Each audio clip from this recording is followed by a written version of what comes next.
Welcome to Good Money Moves, the show where we share financial tips and advice to help you feel financially empowered.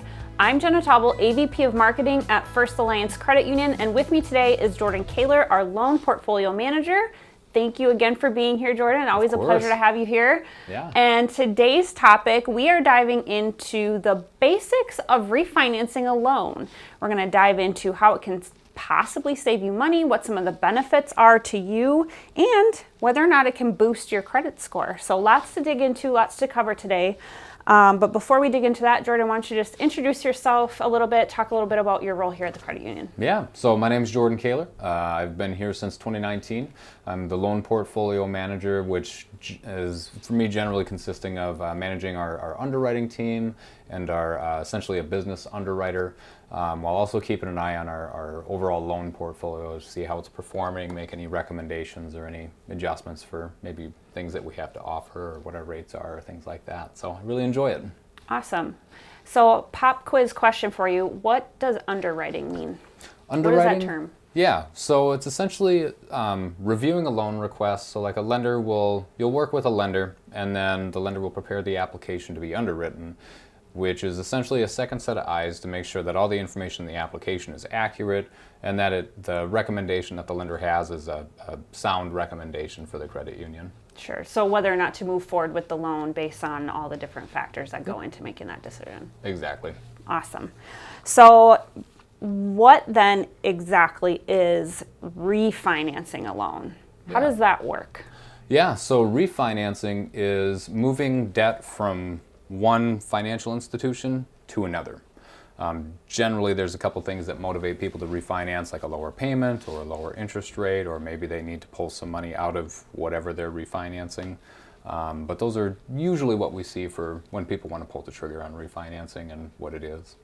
So you mentioned saving money as one kind of key benefit of refinancing a loan. How do you save money by moving your loan from one place to another? How does that work? Yeah. What factors go into that? So it depends on how you want to define saving money, right? So either you could refinance for a lower rate where maybe you're keeping your payment the same, but in the long run you're paying less interest, which could be saving money, not necessarily from like a monthly cash flow perspective, but in the long run you'd be saving interest because your interest rate is lower than maybe what you originally had financed. Which, pro tip, sometimes if you finance at the dealership, they mark your interest rates up from what you qualify for. So if you finance at the dealership, it may be worthwhile taking a look around to see if you can get different rates. Going directly to a financial institution instead. Yep. Sure. So you kind of, just to summarize what you said so far, it sounds like you can save some money on kind of the overall amount that you're paying on the loan over the long term, or there's options where you're saving money on a month-to-month basis, like on your payment level. Yes. And all of that kind of comes back to interest rate a little bit, it sounds like. So let's dive into that a little bit deeper. Yeah. Lots of terminology around interest rates, APR, interest itself. Like, talk about it. Like, what does all of that mean and how does it affect your loan payment? Yeah. So APR and interest rate, it's kind of nuanced, the difference between the two, but pretty much APR is a more accurate depiction of what the total cost of borrowing is. Sometimes there may be fees. First Alliance doesn't include fees in refinances that would count toward APR, but it is the total interest that you'll pay plus any costs associated with getting that loan. Okay. And that's how APR is figured. It's a more accurate depiction of what the cost of that loan is to you, whereas interest rate is pretty much how the interest is going to accrue throughout the life of the loan. Okay. So that's, at a high level, the difference between APR and interest rate. Yeah. So when you maybe want to do a refinance on your loan and you're looking to compare, the interest rate that you're paying and maybe the interest rate that you're being offered at this other financial institution, are you comparing true interest rate in that case, or is what you're looking at actually APR in most cases? Is that the advertised rate that people are giving you as APR? Yeah, so advertised rates should be APR, so that should be what's disclosed. You'll want to keep a close eye on what APR is when you're shopping around, and maybe just ask what APR is. So is there anything special that you have to do to lock in a different interest rate when it comes to refinancing? I know and maybe this is like getting a little bit too broad with the conversation, but I know like when you're getting a mortgage, you have to lock in your interest rate at a certain point in order to hold it. Is there anything that goes on like that when it comes to refinancing a loan, where you have to kind of like lock in where you want to be at or before it moves or anything like that? Is it pretty standard and kind of fixed? I think it's pretty standard. I can't speak exactly for what all other financial institutions do. However, I know at First Alliance, we're going to honor the rate that's more favorable for you in a changing rate environment. So like, let's say you apply today and then you're, a week later, say rates go up. Sure. We'll honor the interest rate that was previously disclosed, just because that would be pretty poor service to be like, I know I said it's, 5.99, but actually it's 6.5. It's like, well, that's probably not the best experience for the member. So that's how we'll operate. Mortgage versus like a vehicle loan or something like that. Mortgage is usually like the life cycle of like the application process to closing takes a bit longer, where rates may fluctuate. So that's probably why you have to lock in your rate. Sure. Whereas vehicle loans, like refinances, they can move pretty quick. Yeah. The application process is relatively easy, and the amount of time it takes to get to close is far less than a mortgage. Awesome. So that maybe leads me into my next question, which is there any kind of debt that you can't refinance? Yeah, it all depends on the creditor that you're going with and what products they have to offer. As far as I know, generally speaking, there isn't debt that you really can't refinance. There's certain things that we're unable to do just because of regulations here at First Alliance, like student loans. We're not equipped to handle student loans, but most other products we will handle. So you could refinance a vehicle loan, a personal loan, a credit card. We already talked about mortgages, home equity loans. Can you refinance a home equity loan? Sure can. Awesome. Yeah. So yeah, interesting.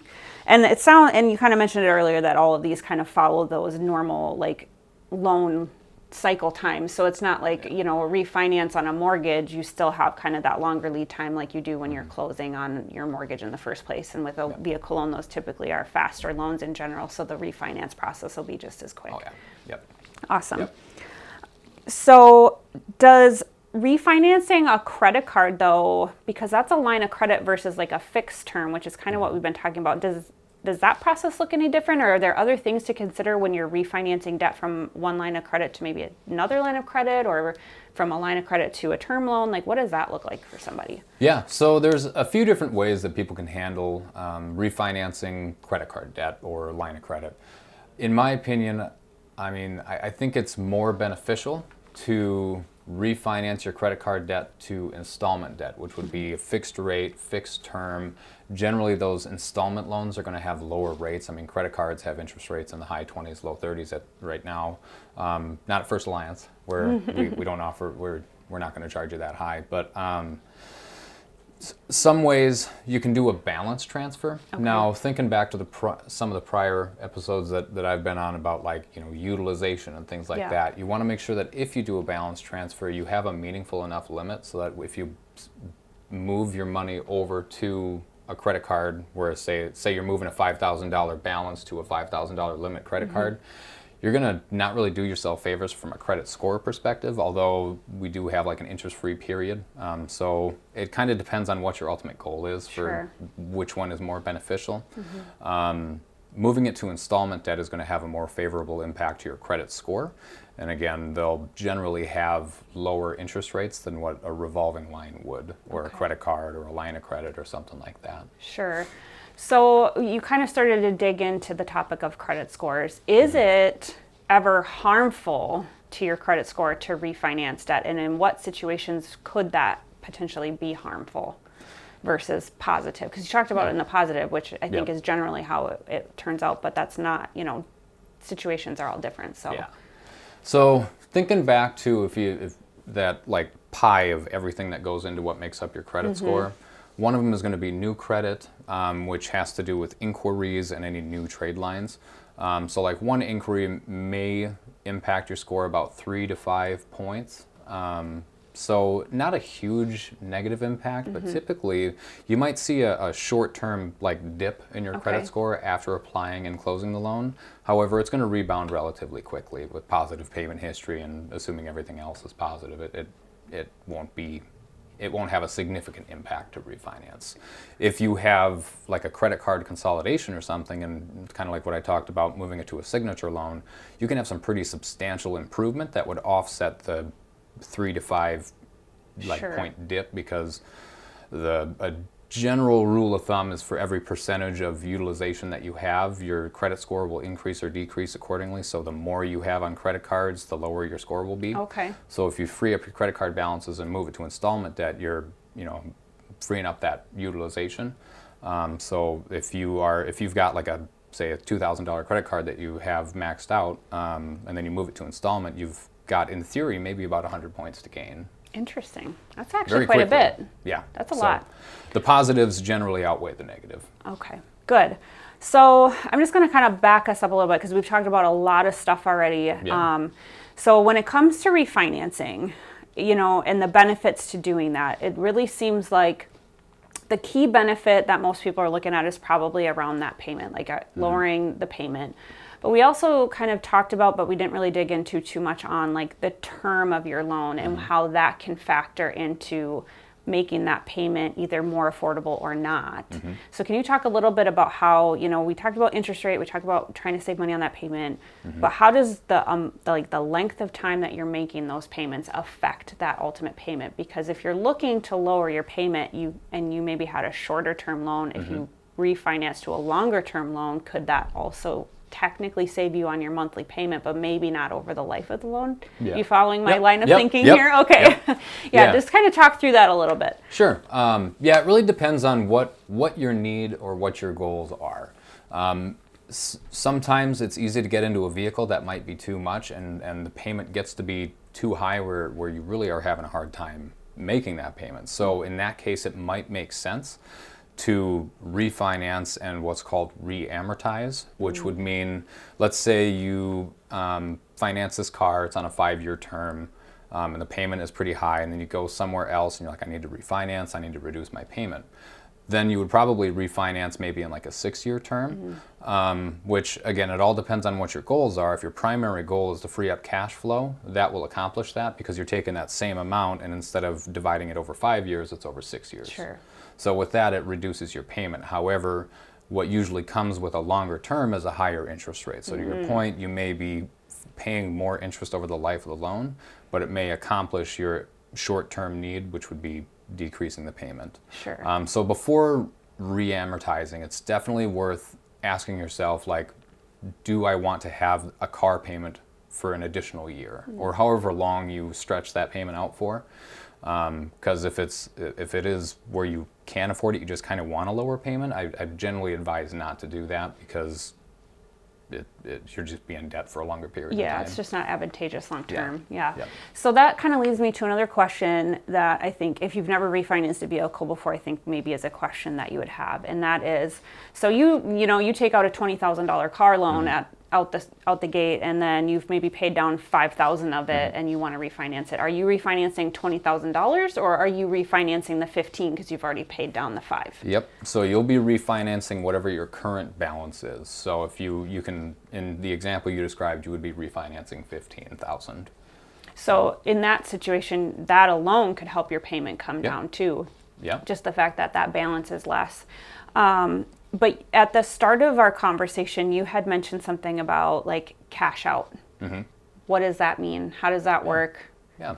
So sometimes what you'll see people do is they'll want to refinance their vehicle, but maybe credit card debt is also looming over their heads, and it's really tough, and they just want it gone.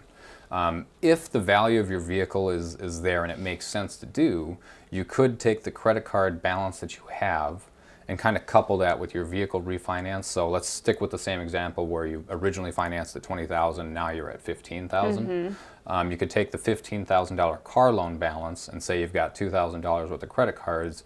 You would pay off that $2,000 credit card, your $15,000 vehicle, and you'd have a $17,000 loan that you're refinancing secured by your vehicle. Now, when you secure a loan with a vehicle or some kind of asset, typically, generally speaking, you will see a lower interest rate associated with that. So compared to unsecured borrowing. So if you were to say, I want a car loan and separately I want to pay off my $2,000 credit card with a signature loan, you'd be paying a higher rate on that signature loan than you would your car loan. Sure. So again, it just all boils down to what your goals and stuff are for what Yeah. structure would make the most sense for an individual. Yeah.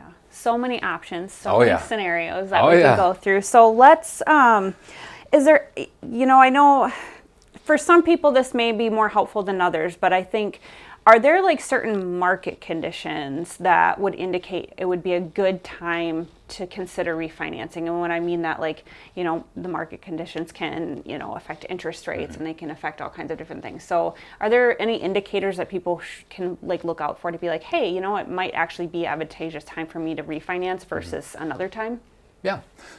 So right now is actually a good opportunity depending on when you initially financed your vehicle. So the interest rate environment today compared to like 2023, today in 2025, it is lower than what it was in 2023. So if you financed a vehicle in 2023, more than likely, if you go and shop around to see if you can refinance, you're going to be saving probably at least 1% in an interest rate, maybe sure. 2%, Which depending is on quite a where you bit go. interest rate wise, Yeah, actually. it is.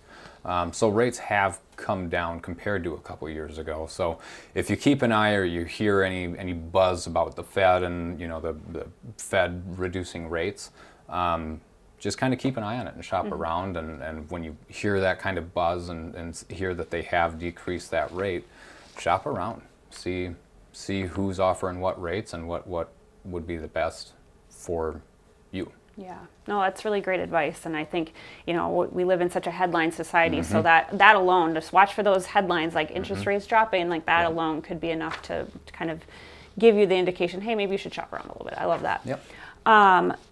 When it comes to refinancing your loan, is there like any specific documentation somebody should be ready to bring with them when they're ready to start that process and that initial kind of application to refinance? Yeah. So I'll speak for the state of Minnesota because each state, if it's like a secured loan with a title, each state has different titling rules. But for Minnesota, we are not what's called a title holding state. So like Wisconsin is. And so if you're in Wisconsin and you have a loan, the creditor or the financial institution is going to hold your title until that loan is paid off. Okay. In the state of Minnesota, you will get your title, but whoever you have the loan with will be listed on your title as, I think it's secured interest, or lien holder. It's two different words for the same thing. So you want to make sure that if you're in the state of Minnesota and it's titled in Minnesota, that you have your title. Okay. Additionally, you'll want to make sure that you have what's called a 10-day payoff. What that's going to tell whoever you're refinancing with is it's going to say this is how much it will be to pay off your loan within 10 days. Generally, they give a 10-day payoff because there's a cashier's check or something that's issued in the mail. And so those 10 days kind of allow for that mailing time so that it's not like 7 cents short and they don't release what's called the lien because it's 7 cents short and there's still a 7-cent balance on your loan. So that makes a ton of sense. So just, some nuances Yep. there. Yep. And I'm assuming, if somebody were to come and sit down with our lenders here at First Alliance, like we would walk them through all of that and kind of talk you through, these are the types of documents we need and kind of coach you through that. Yep, exactly. Awesome. Anything else, Jordan, that our listeners, our watchers should know about refinancing a loan that we haven't covered today? We talked about a lot, but did I miss anything important? No, I mean, nothing really missed. It's just restating. Just you want to make sure that you know what your goals and what your needs are. And whoever you're working on refinancing with, you want to make sure that you relay that to them so that whatever they put you into aligns closely with what your goals and what your needs are. Because not in every instance, it won't always make sense to re-amortize or something like that, or refinance for a higher interest rate. You want to make sure that you ask the questions and make sure that whatever the solution is going to align with your needs and goals. Awesome. Well, thank you so much for being here. This was a ton of information. This has been Good Money Moves.